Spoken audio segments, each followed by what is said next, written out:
il y a certaines choses qu'on devrait savoir. Je veux te parler de l'onction ce matin. On dit d'un homme ou d'un ministère qu'il est oint lorsque ce dernier a été doté d'une mission par Dieu, ainsi que de la puissance nécessaire pour l'accomplir, bien sûr. Une personne qui a l'onction est une personne qui a été dotée du principe actif de l'esprit pour l'accomplir et en même temps pour accomplir un mandat divin. Le problème est, ou la question est, d'où vient l'onction? Qu'est-ce que l'onction cache? En fait, que dit la Bible à propos de l'onction? Que dit la Bible à propos de l'onction?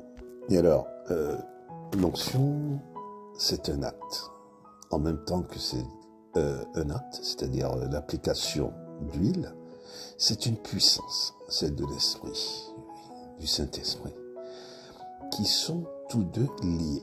Donc, l'application de l'huile et en même temps la puissance de l'Esprit.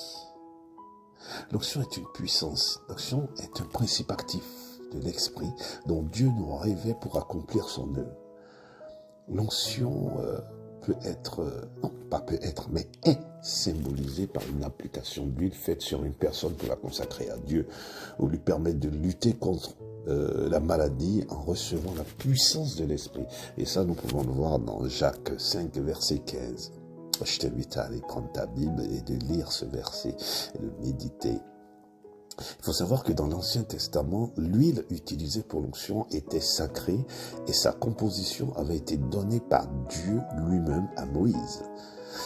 L'onction devait être composée de myrrhe, de cinnamome, de roseau aromatique, ainsi que d'autres composants actifs. Bien sûr qu'il était interdit de reproduire cette huile pour un usage personnel. L'onction était uniquement destinée à l'usage du sanctuaire. Et je t'invite encore à prendre ta Bible dans l'Ancien Testament, Exode 30, 25. Les prêtres et les lévites qui avaient reçu l'onction étaient comme des gens distingués. Voilà, c'était la classe top. Ils ne devaient pas se comporter comme les autres et devaient même mettre de côté certains devoirs familiaux à cause de leur consécration. Je t'invite encore à prendre ta Bible dans Lévitique 10, 6. Tous les rois de l'Ancien Testament, tu peux voir, étaient oints par onction, car c'était Dieu qui les choisissait afin qu'ils le représentent auprès du peuple. Tous ces rois avaient l'obligation d'être justes et intègres. Ils devaient lire et méditer les commandements de Dieu tous les jours afin de les mettre en pratique. Nous pouvons le voir dans 1 Samuel 16, 12, dans Deutéronome 17, 19. Et je continue. L'huile déversée sur la tête était le symbole de la sainteté, voulu par Dieu.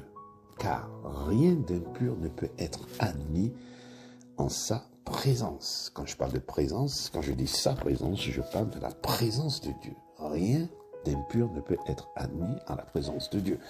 Lorsqu'une personne était ointe d'huile, cela signifiait qu'elle était mise à part.